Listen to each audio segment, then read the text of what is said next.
Hello, pod smashers of the internet, and welcome to another episode of Termite's Buzz. This will be episode 30, a weekly video game podcast where your host, me, Termite, runs y'all through the trophies and video games that I'm playing and going after, as well as the weekly video game industry news, and following up with a retro discussion at the end of the episode where I'm going through the next 4 years of Jordan Miner's Video Game of the Year book.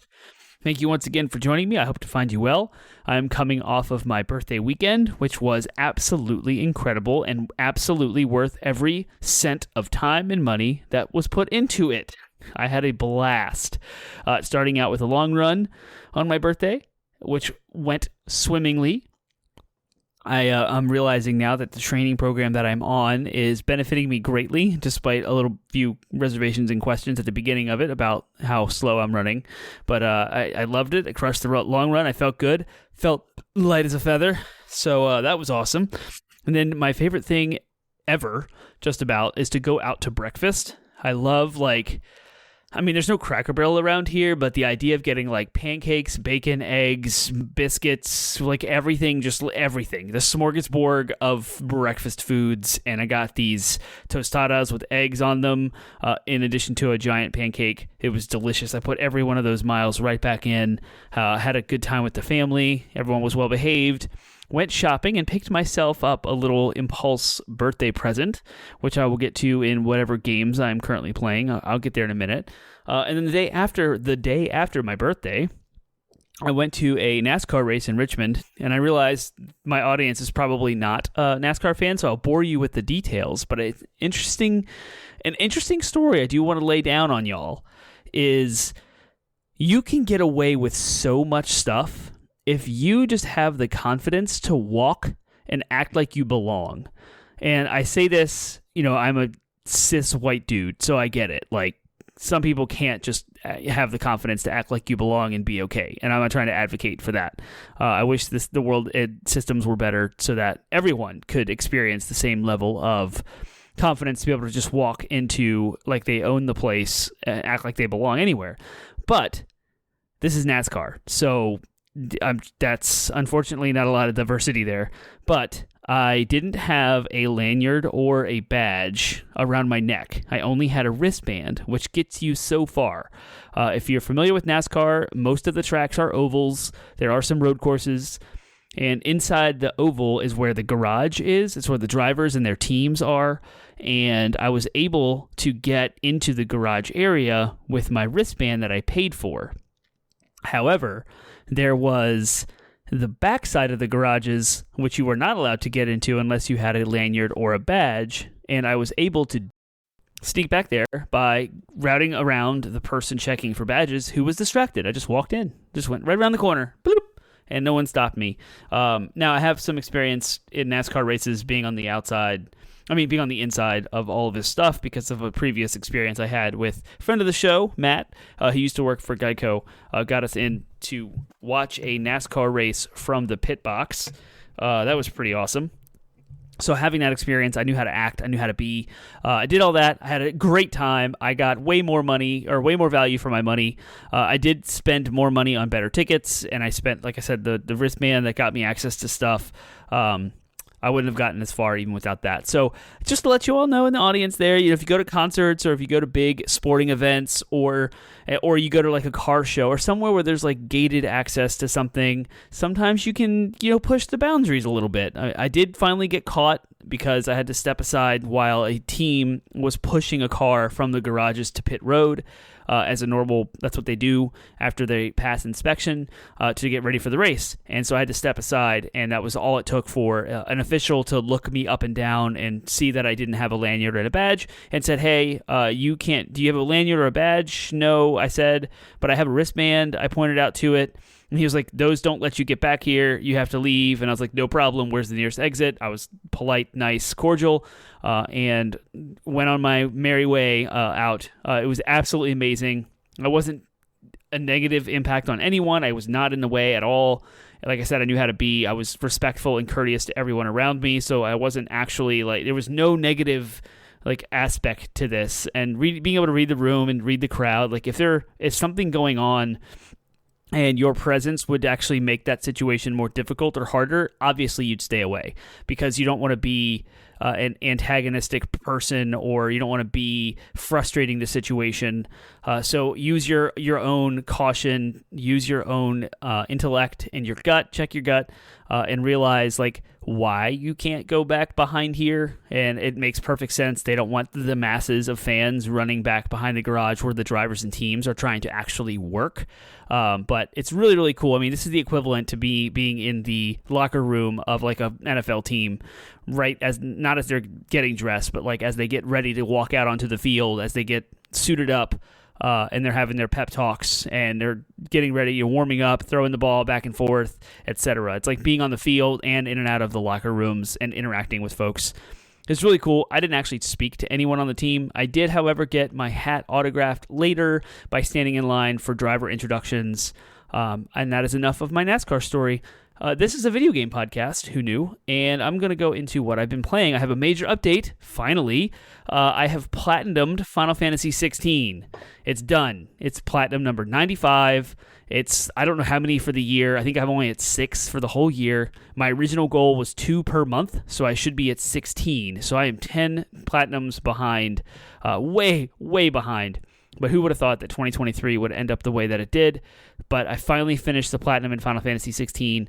The second playthrough on Final Fantasy difficulty was nowhere near as hard as I thought it would be. I used the auto dodge, and despite PowerPix's recommendation to not use the auto combo, I did. I used the auto combo, as I spoke about in previous episodes of Termite's Buzz, because I didn't feel like learning how to do the combat stuff and switch between 3 different icons, each with 2 different abilities, and how to time those correctly. I just didn't want to. That was just something I didn't want to do that. I didn't need to, apparently, because I was just fine. I did one extra thing, and that was to get the Ultima weapon. It does require you to do some extra side quests in that second playthrough that normally you wouldn't need to do for the platinum. But I did that, and I don't know if it made the end stuff easier, but I felt like maybe it helped. So that was good.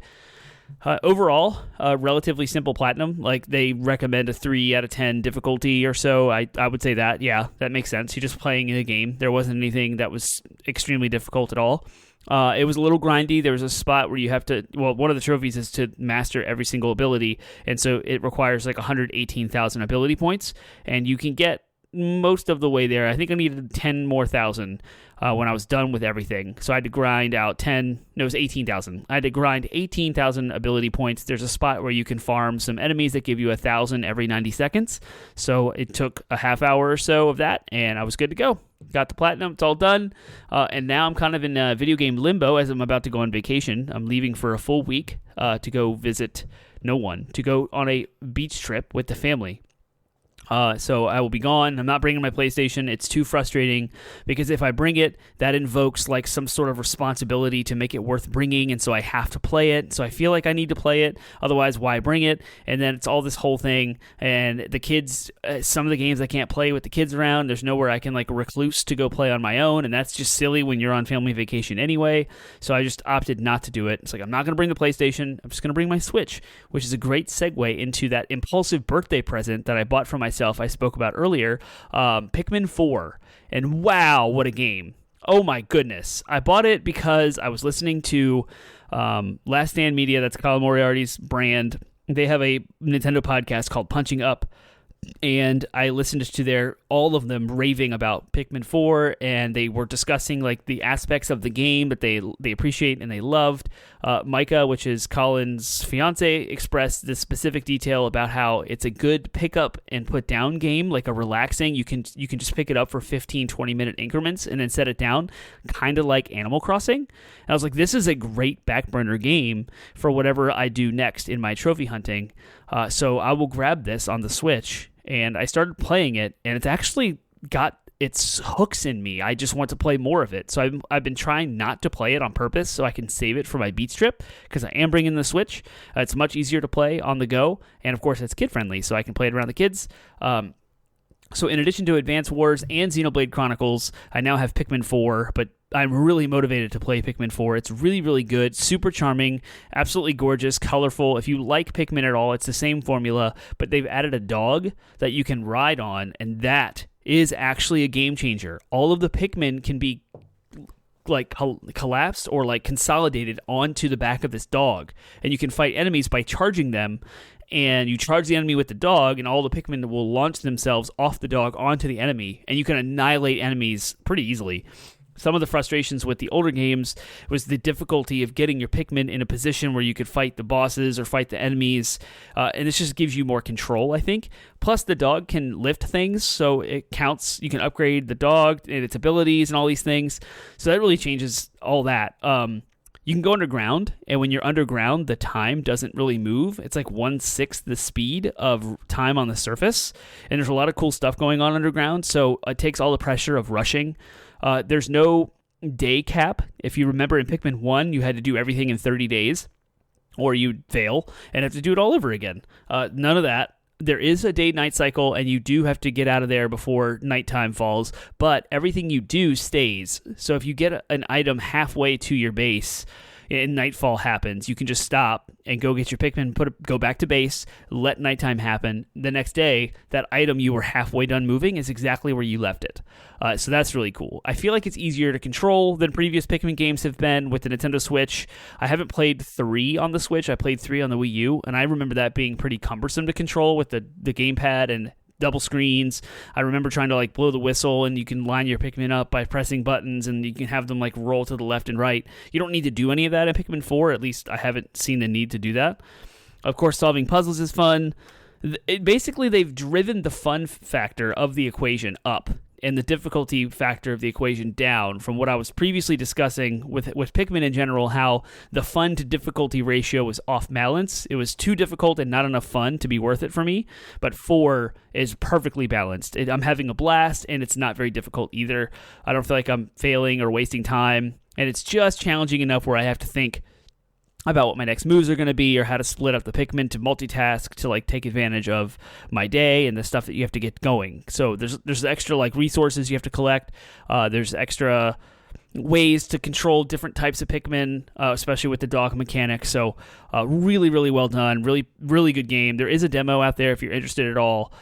So I'm so happy I listened to Punching Up and got the recommendation to check it out. And I'm not really into demos. I don't like the fact that when you download a demo, it's like on your permanent list of things that you've played. It's like attached to your library. I don't really like demos clogging up my library, especially on PlayStation or Switch. So I really stray away from demos generally. So I didn't want to get the demo for Pikmin 4, so I just bought it impulsively on my birthday and for my birthday, and it was great. It's a perfect summer game. It is relaxing and chill. I love it. So I'm all in on Pikmin 4 right now. I highly recommend it for anyone who might want to try something different or new on their Switch to push through until the fall when we get Super Mario Wonder and Super Mario RPG Remake, which is coming.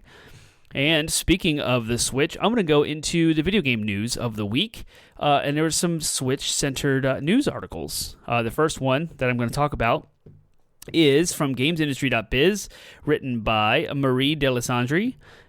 Tears of the Kingdom drives Nintendo's sales up 50% year on year.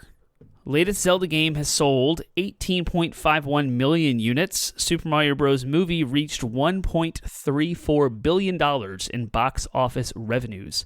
So Nintendo has released its financial results for 3 months ending in June 30th specifically, therefore including the release of Tears of the Kingdom. Unsurprisingly, the Japanese company had a very successful quarter, but hasn't revised its forecast upwards for the full year. So net sales total over this quarter are $3.2 billion, which is 50% up year on year. Operating profit, so sales are not profit, this is profit, $1.29 billion, which is up 82% from last year. Ordinary profit, now I don't know what the difference between operating profit and ordinary profit is, but it's a different number. $1.77 billion, which is up 52.2%. And then net profit, which I guess is the most important number when you're looking at how successful the company is, $1.25 billion, 52% year on year. So absolutely crushing it. I mean, when we talk about the gobs and gobs of cash that Nintendo has, this is what we're talking about. They just made another $1 billion. Absolutely incredible. They're super, super strong. It's interesting because you don't see, like you see double digits in millions of copies sold for most games on other platforms. Nintendo, you do see a couple of more than 10 million units sold, but then you go back to Metroid Dread, and they're celebrating 3 million copies sold, which is okay. God of War Ragnarok, I don't know how many it sold, but I remember the benchmark being hit for 11 or 12 million copies. So PlayStation's regularly hitting out big titles that sell a lot. It's just interesting that Nintendo seems to not really take the charts as far as sales, other than a few games, which I'm going to get here in a minute. But Mario Kart 8 is continuing to sell. They sold an additional 1.67 million copies during this quarter, and its lifetime sales is 55.4 million copies sold. So Mario Kart 8's got some sale power for real.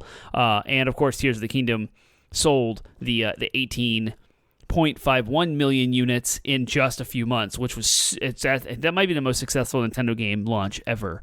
We'll get into that. So Nintendo Switch hardware sales on this quarter is 3.91 million units, which is up 13.9%, and now we're at 129.5 million units in lifetime sales. And so that brings the Nintendo Switch in the ranking of all-time sold consoles to number 3, as it surpassed Game Boy and Game Boy Color. So of all hardware, of all video game consoles, the number one selling, of course, is PlayStation 2, famously at 155 million.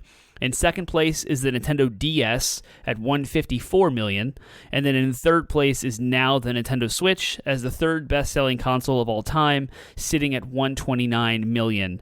In fourth place, we have Game Boy and Game Boy Color. Total combined sales, 118. So that's 11 million behind. And just 1 million behind that is in fifth place, the PlayStation 4 console, sitting at 117 million copies or units sold.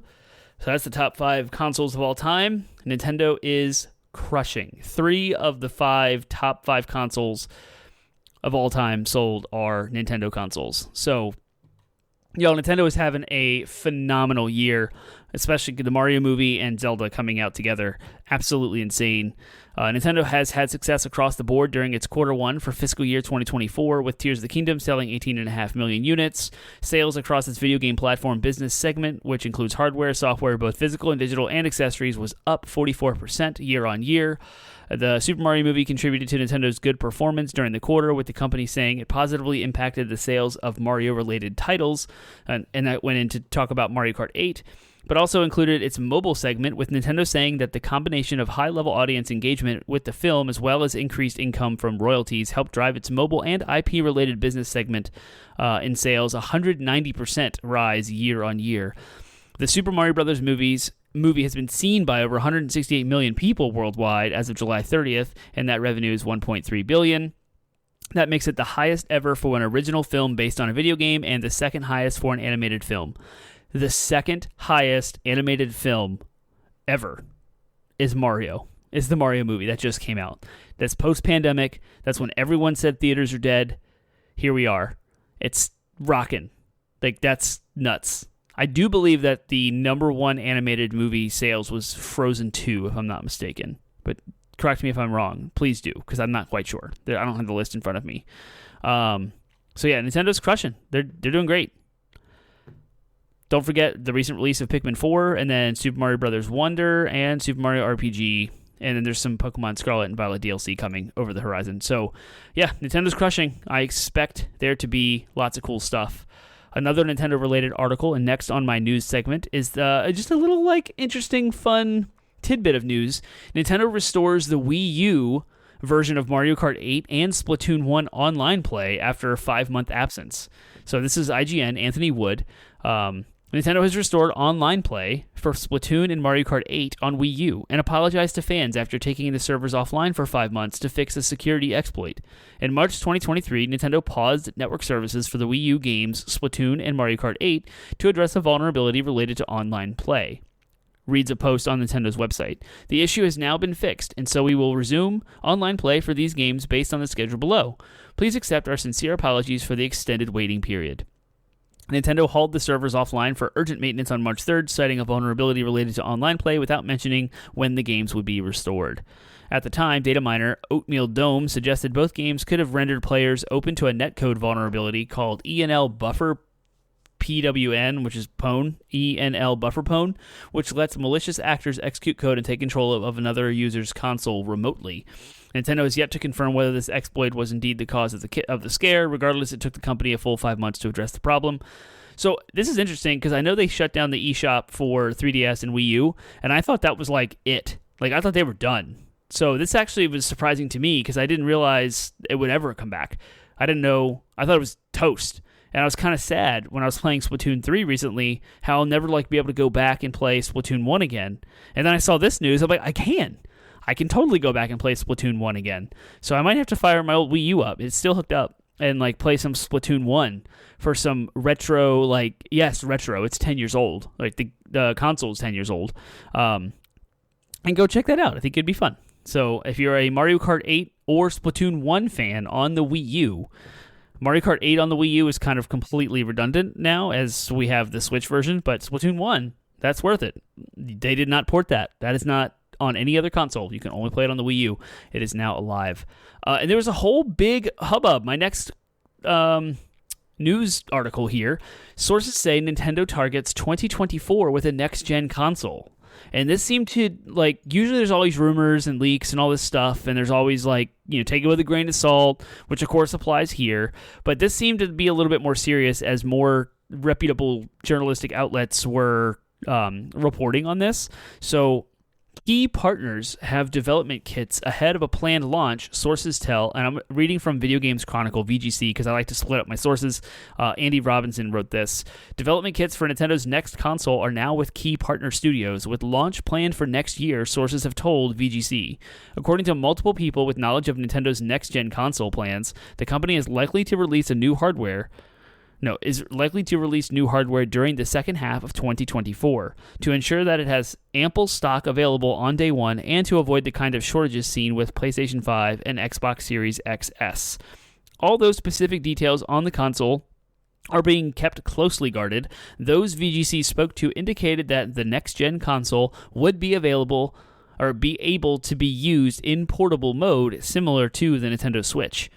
Two sources VGC spoke to suggested that the console could launch with an LCD screen instead of the more premium OLED in order to bring down costs, especially considering the increased storage needed for higher fidelity games. The current Switch comes with just 32 gigabytes of internal memory, while many current-gen PlayStation and Xbox games are over 100 gigabytes. Like its predecessor, the new Nintendo console will also accept physical games via a cartridge slot, the sources said.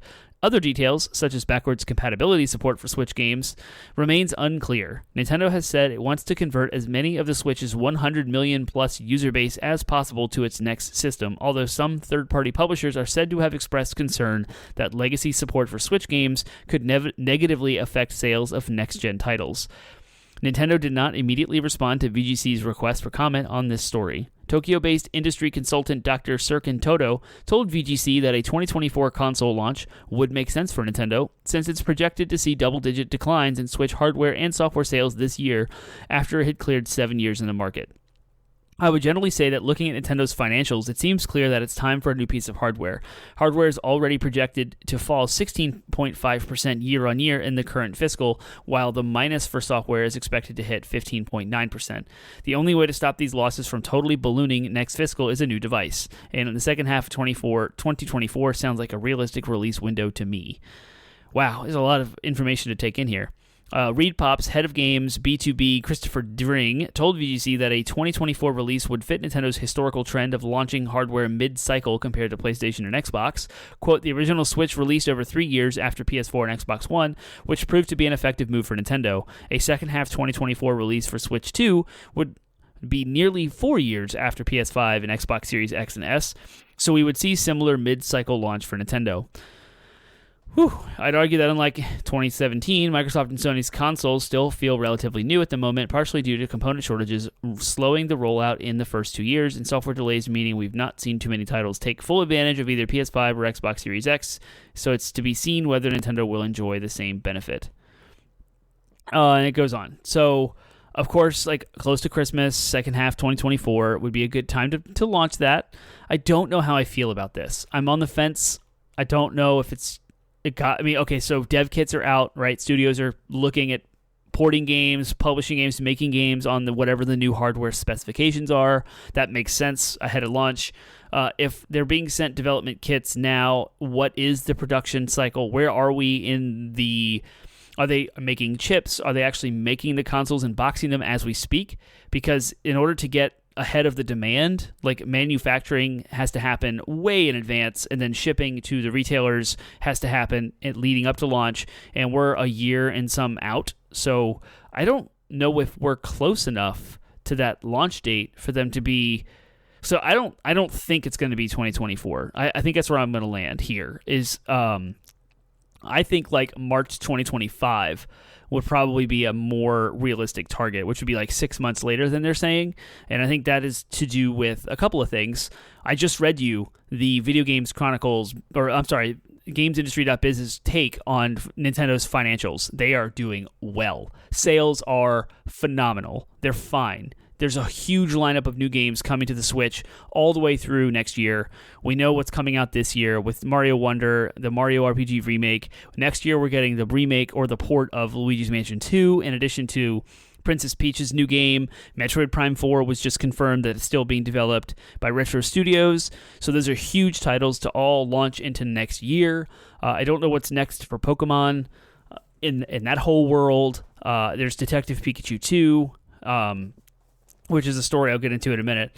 There just seems to be a lot of activity still, like percolating on the Switch. I don't think we've hit the end of the console's life cycle because there's so many games out there and it's still performing so well in the market. I just don't see Nintendo hitting the button on a new one yet because they're extremely conservative. Like, we're coming out of a weird phase for Nintendo anyway because the Wii was so successful and they botched the Wii U. So when you come off of a major success and you go into a new console quickly, the way that they did with the Wii to Wii U, that did not work for them. So I feel like they're really going to change their strategy. They already did. I mean, the Switch is like the final fully realized vision of what the Wii U was going to be. But we're on top again. I mean, the Wii hasn't been outsold yet, but Nintendo is on top. So actually, the Wii did get outsold. I apologize. I just listed the top-selling consoles of all time.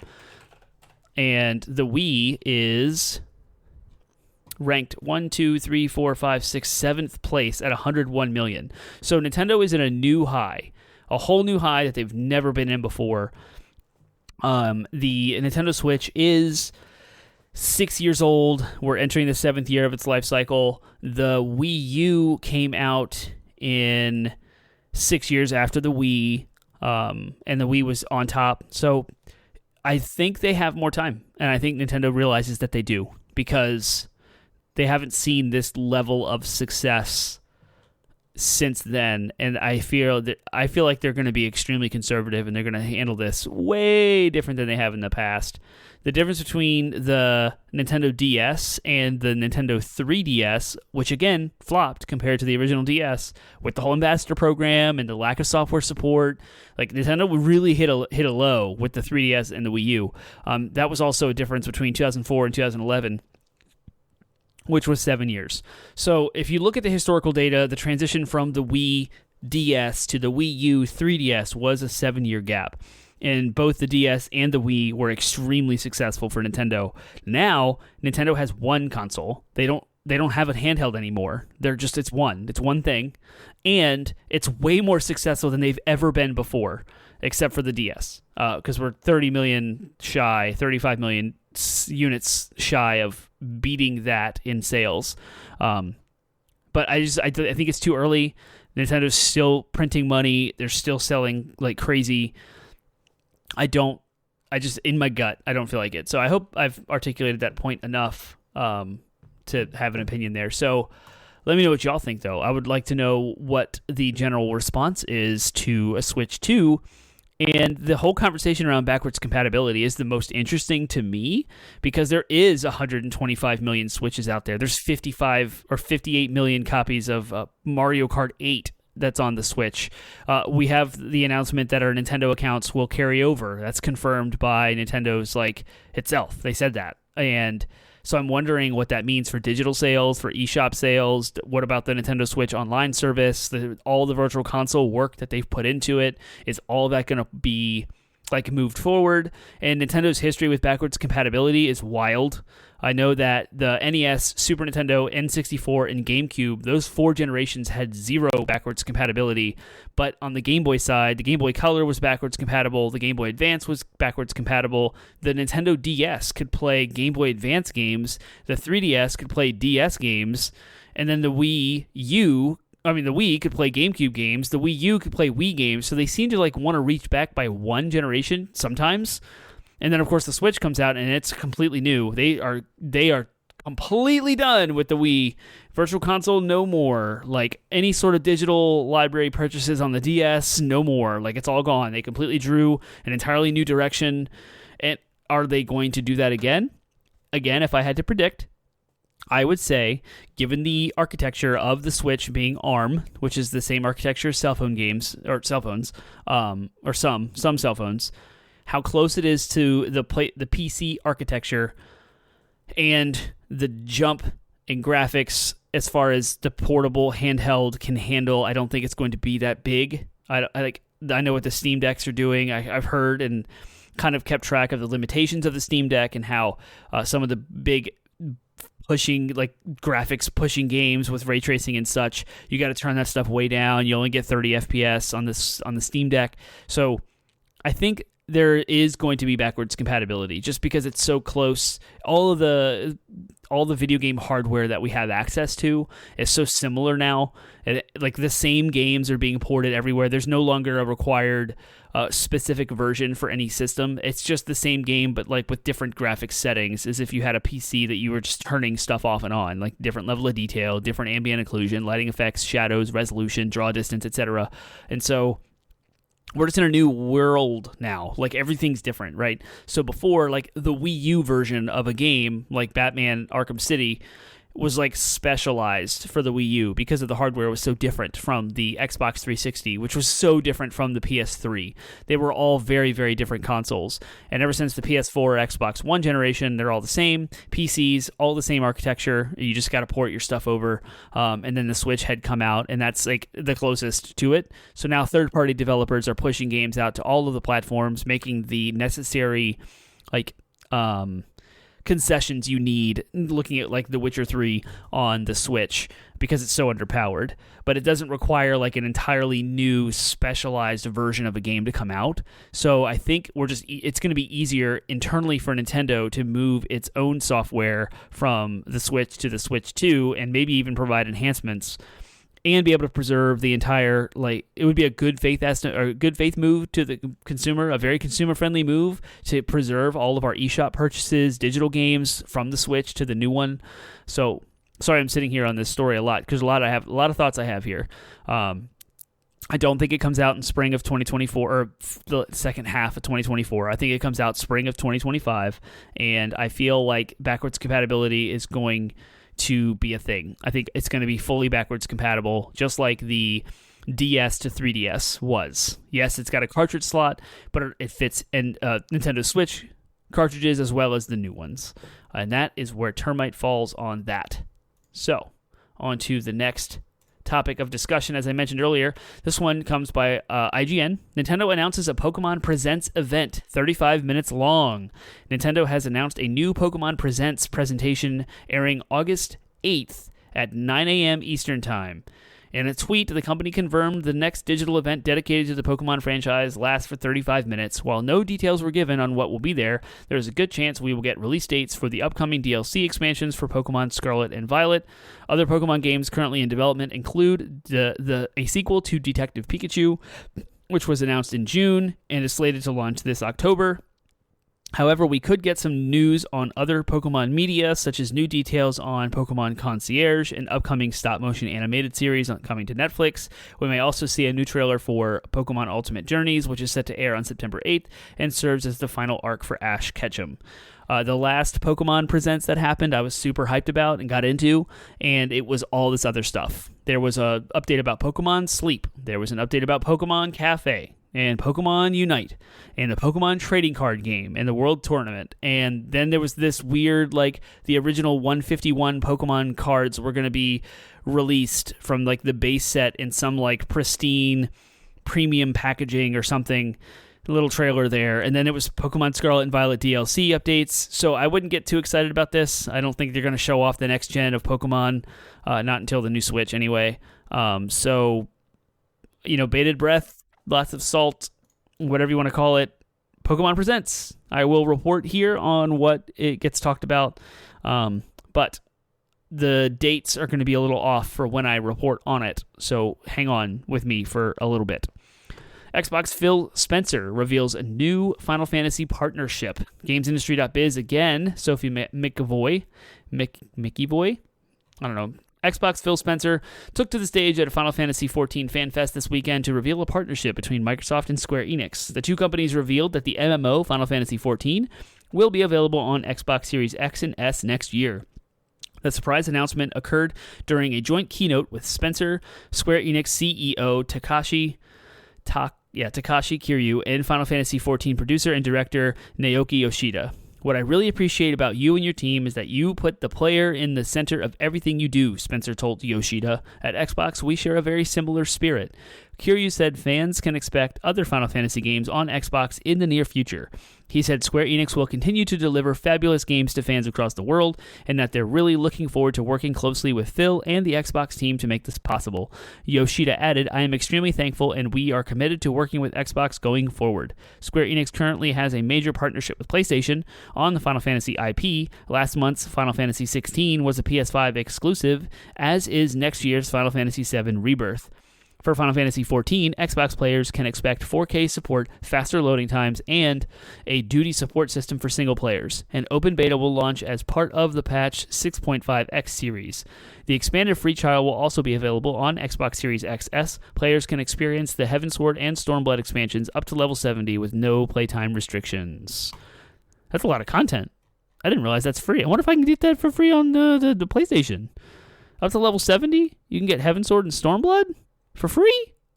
I didn't know that. But yeah, there's the reason why I even put this in my news lineup. It's seemingly insignificant. Okay, they're taking Final Fantasy XIV, which has come out on like every platform except Xbox. It's bringing it to Xbox because there's all this conversation about acquisitions. After the Blizzard acquisition, like what stance does Sony have? Does Sony make a move to grab Square Enix? Does Microsoft want to grab Square Enix and like get the JRPG market like in their development house, you know, like how strategy, portfolio, etc. And because of all of the talk about Sony going after Square Enix and wanting to acquire them based on those partnerships that this article just mentioned, this kind of sheds a little bit of light on the other side of the coin and how Square Enix is treating Microsoft as well as Sony, and they are doing business with both, and there's no indication here of any sort of acquisition on that front. So that's why I reported it here, just to highlight that fact. So there you go. If you own an Xbox and you're excited about Final Fantasy XIV coming to you, let me know about it, because I always want to know what y'all think about all these things I talk about. And that wraps up my news. So now I am going to go into the games of the years, starting in 2000. This is my retro segment. So from 2005 through 2008.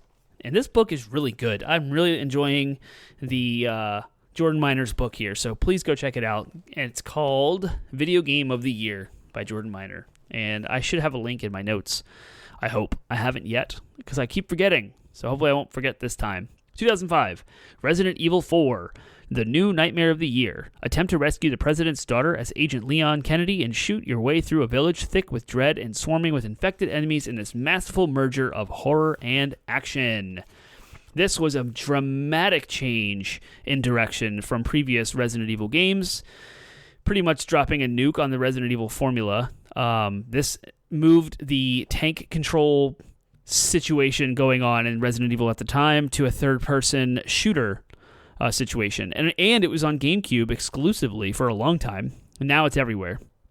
But at the time, so like the trajectory of Resident Evil had been groundbreaking survival horror game. It had fixed camera angles, tank controls. It came out on the PlayStation, later on PC, and there's some other ports. Resident Evil 2, Resident Evil 3, it's following the same kind of formula. Lots of puzzle solving, lots of backtracking, and quiet, very scary ammo restrictions, which is the whole survival horror aspect of things, right? You want scary hallways, you want scary ambience, you want to feel alone, you want to feel threatened, you want to like provide the character or the player with like enough weapons and ammo to like feel kind of powerful, but also you want to conserve it because you don't have a lot. And then Resident Evil 4, where everything was turned upside down. Now it's like a full-blown action game. There's ammo everywhere. Saving isn't as limited. There's different difficulties. The cinematic aspect of the game through the roof, all kind of crazy cutscenes. Leon's doing like roundhouse kicks, jumping out windows, all this crazy stuff. The enemies throw weapons at you now. They're not zombies. They're like infected people, so they move a little differently. They can sprint at you, very much increasing the dynamics between the enemy types and like the different bosses. What a game. Like, I've been playing through Resident Evil 4 on GameCube because I want to play the remake, which T-Bone just got me for my birthday. And I'm going to get there with the fall when it starts to cool off and I feel like playing a horror game. Resident Evil 4 is going to be my jam. I can't wait. And so, Resident Evil 4 definitely earns, in my opinion, the 2005 Game of the Year with this book. So I agree. It's a good thing. Good stuff. The next year is 2006, which is a comfort little year. The year that PlayStation 3 released and the year that the Nintendo Wii came out. And the game of the year for 2006 in this book is Wii Sports. The locomotion of the year. Play tennis, baseball, golf, boxing, and bowling by simply waving your arms to mimic the motion of the real sport using the Wii Remote's newfangled motion sensing technology. So, of course, this is like a revolution from a hardware perspective and software. The software has to make use of the hardware, and what was seemingly a big giant gimmick when announced, here's this tiny Wii Remote. And by tiny, I mean it fits in one hand. It has a D-pad, a plus and minus button, and an A and B button. So if you turn it sideways, it actually looks more like an NES controller, but more rectangular, like thinner. But it holds and lays in your hand like a TV remote, and it has a trigger on the back. So that's like interesting, right? We're coming off the heels of the GameCube, which had a full-blown controller with 2 joysticks and an array of buttons, face buttons, D-pad, shoulder buttons that had the analog clicks.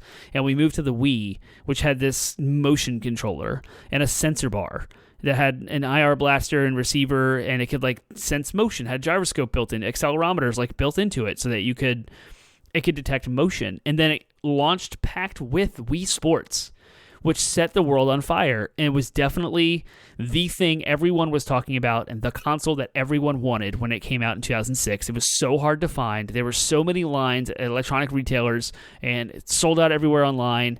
It was ridiculous. The fervor around the Wii and Wii Sports specifically, especially as it came out in November, which was around the holidays, Nintendo struck gold. And this is just my perception of it. I haven't really read the book. The Wii also had like underpowered graphics. Didn't matter. And why? Because grandma was playing with grandkids. And the mid-generation, I'd be like my age, loves Nintendo. Was also, like, the game was so, like, Wii Sports was so good that it appealed to everyone. The hardcore gamers had a blast. Grandma's having a good time. Kids are having a good time. It levels the playing field. No one's like destroying everyone else because they're so good at video games. It like really, you just bowl and like you just play tennis. You just play, like, these games all just work the way you would expect them to. And it was a first for this kind of motion game technology, because in the past it's all just been like gimmicky mess. It doesn't really work well. The software and the hardware don't really work well together. But this is the first time like a whole system is designed around, an entire console designed around motion controls. And you can go back and look back at the time and say whatever you would like. The hardcore gamers were loving their Xboxes and PlayStations and their super 1080p graphics and the HDMI port and everything else. But what they were doing here was extremely innovative.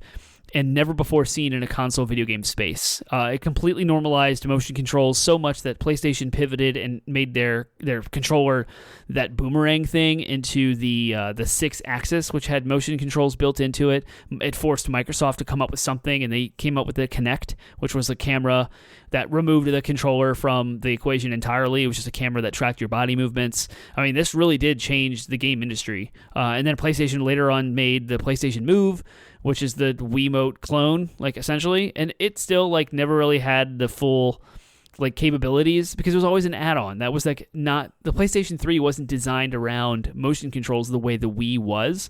None of this would have worked without Wii Sports. Like, that's what I'm getting at. And so totally deserves to be Game of the Year for 2006 because it set the entire gaming industry on fire. It changed the course of direction for everyone else. It set up a new... It created a wake that everyone else was in. So, way to go, Nintendo, for doing the Wii and Wii Sports. 2007 was Rock Band, the jam of the year. Live out your rock and roll fantasies and perform your favorite songs on plastic guitar and drum controllers. So it's no mystery about Guitar Hero and Guitar Hero Mania, right? Everyone had Guitar Hero. It came out on PlayStation 2 in that generation. Rock Band was definitely a PlayStation 3, Xbox 360 generation. They had ports for the Wii and the PS2, but took the idea of a rhythm game, which were popular in Japan mostly, especially things like Dance Dance Revolution, PlayStation's Parappa the Rapper. There was other games that like Beat Mania, some other stuff out there. I'm failing to remember anymore, but rhythm games have always been a thing. Guitar Hero came out, used American rock and roll, like 70s, classic rock 80s, and then they had all those expansions, and everyone was playing it together. This is kind of like with the Wii in that whole like vein of families playing together, of intergenerational gaming. Adults were playing with kids, and then the hardcore gamers were in the middle also having a good time.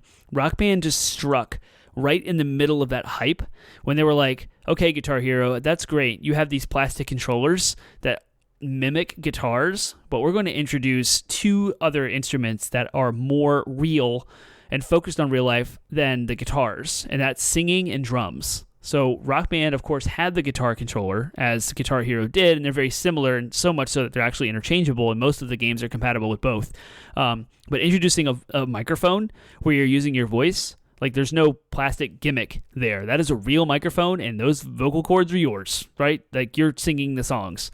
And then with drums, it's 4 pads, and you have to hit them on the beat. And they use interchangeable, like some songs, the different toms are there, and sometimes there's a crash cymbal. And in a real drum set, you have like hi-hat, snare, a couple toms, a floor tom, and a kick drum.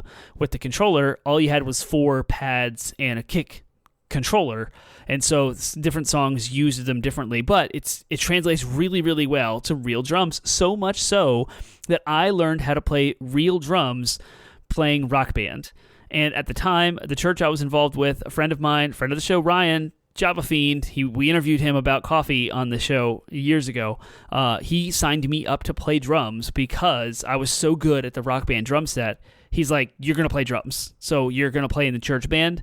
We need help. So there you go. Boom. And I started drumming. And I drummed for years with the church, and I got lessons. And so it started with Rock Band. It started like exercising that raw talent and like moved it into growing into an actual thing that I've done. I haven't played drums in years now. It's been a while, but crazy, right? And so, yeah, I understand why this could be Game of the Year for 2007. Rock Band was insane. It was like we had an entire group of friends that played regularly at someone's house. This guy bought a smoke machine, a projector, surround sound system, lasers, and just went crazy to set up a Rock Band night, which was a full-blown concert, and we would weekly go and like share wine or drink beers and play Rock Band for hours into the night. And it was amazing, like being at a concert, but you're the star, like you get to play for everyone else, and we're all cheering each other on. There's slightly competitive nature to some of the more expert folks, and having a great time. Have awesome memories of Rock Band. I hope you have memories of Rock Band. It was definitely like that time. It was the college time for me, so I was super into it. And then 2008 is the last year I will talk about here. And I don't know why this is Game of the Year. I actually don't really know much about it. 2008, Spore, the pipe dream of the year. Become a god and create life. Then guide it from single-cell survival to intelligent enlightenment, in theory. So I think I'm going to read more from this than I will explain it, because I remember Will Wright, who was the developer, Maxis, the games that were like SimCity, The Sims. This was in that world, but it seemed weird with animals and like ecosystems and biology, and you could like, I remember when it was announced, I was excited about it because it seemed kind of revolutionary and cool, but then it actually did come out and I played it and it wasn't all that great, and I kind of moved on quickly. But I'm gonna read this excerpt here. I'm not mad at Spore, I'm just disappointed. Video games can offer infinite possibilities, a power that easily turns from a blessing into a curse. Creators need to find the balance between giving players all that they can while having the restraint to not promise what they ultimately can't deliver. It takes skill, discipline, self-awareness, and a lot of luck. You can feel this tension in even the best games, and no amount of talent and good intentions can save a game that bites off way more than it can chew. Combine that with a gaming audience totally unwilling to keep expectations in check, and you get an inevitable yet informative example of a game whose reality could never measure up with its impossible dream, Spore. Why the heck was this picked as a Game of the Year for 2008? So here we go. After taking over the planet with The Sims and other god games, Will Wright and developer Maxis became gods themselves. With so much power to flex, how could the team possibly challenge itself? How do you top a game without simulating a human life? How do you top a game about simulating a human life? For its next major project, completely separate from the Sims franchise, Maxis gave itself a modest goal with a narrow scope: simulate all life. Maxis announced Spore in 2005, but its development started 5 years earlier, and its earliest ideas first cropped up in the mid-90s as Wright's Sim Everything concept, even as the genre was just beginning. Wright knew that the simulating all life around us all at once was the logical end goal of the Sim genre itself. To create the most complete and comprehensive sim game there ever was, that there could ever be, Spore starts with the micro and blossoms out into the macro. The shallow gameplay leaves much to be desired. Each stage plays like a truncated version of a different, deeper game. Guide your single-cell creature in a 2D plane like an undersea arcade game. To its credit, Maxis didn't give up on Spore after launch. You don't spend that many years working on one game only to instantly walk away, and Spore got an expansion. Maxis chopped up and sold some of the phases as individual games. The inexplicable spin-off Darkspore used the game's creature creation technology to make totally tubular alien heroes for an action RPG. Someone somewhere even tried to make Spore movie happen. However, Maxis soon went back to being a Sims factory. In 2009, Will Wright left Maxis to pursue his own smaller think tank projects. He's the board of directors of Linden Lab, the developers of Second Life, which might be the actual final form for simulation games that Spore could never be. After a legacy of games that tested new sim possibilities, Maxis finally found its limit. I still don't understand why this game is on his Game of the Year. The final paragraph in summary: Spore teaches us how important it is to remember and accept that games will always have limits, to set reasonable expectations. The technology powering them may improve, but the people behind them may grow more skilled. But they'll never be all-powerful. Great games sell us a convincing illusion, but it's just that, an illusion. They'll always be bound to reality, will never be gods. Okay, here you go. I mean, Fallout 3 came out in 2008. Far Cry 2 came out in 2008. So I don't know why this was picked. This doesn't make any sense. Maybe it's just, it made industry waves regarding setting expectations and marketing and launch and promises made, and I don't know. That's weird choice there, Jordan. But here we are. That's why I went to the book. I don't have to agree with all of it, right? So that's the end of my show, but don't leave yet. Don't pause it. Hold on. I got big news. Big news. Next week's episode is going to be my exclusive interview with Computer Booter, the gentleman who performed my Frankie mod on the PlayStation 3. If you remember, I documented extensively on the show. The hype was through the roof for me. I was extremely excited to get it done. Computer Booter is out of California. He runs his own video game store and console repair shop. I have a full, over an hour long sit down with him where we talk about all aspects of gaming as far as his store is concerned. So the front end, selling, buying, selling, repairing the consoles, his whole history with how he got involved, the PlayStation 3 repair community, the video game industry a little bit, and both of our histories of playing games and passion for it. It's a great episode. I had a blast talking with him. That episode will be a week from today because I'm on vacation, so I won't be able to keep track of the news and record another episode live. So look forward to that next week. It's going to be awesome. I'm super excited to see the reception and hear the feedback of our discussion. So please do that. And I kept asking for feedback throughout the whole show, and you can do that over at 80bitpodsmash.com. That's our landing website. There's a link tree there to all of our social media outlets: Facebook, Instagram, Reddit, Twitter, Discord. Twitter's called X now. I can't say never going to call it X. That's dumb. I don't agree with it at all, but it's Twitter. So we're there. You can @ me there. You can tag us wherever you would like, but the easiest way to get in touch is through Discord. We have an 80-bit Podsmash server, and the link to it is also there. We have a TikTok as well that Penguin sometimes posts things to occasionally. And with that, please give me your thoughts, comments, questions, concerns, ideas all the time about those things. Some of you are better about it than others. I would love to hear about it. So let me know what you think, and look forward to that episode next week. And I will actually have a full-blown Termites Buzz episode in 2 weeks with the latest news and that update from whatever the Pokemon Presents is going to be. So without further ado, I will see you next week.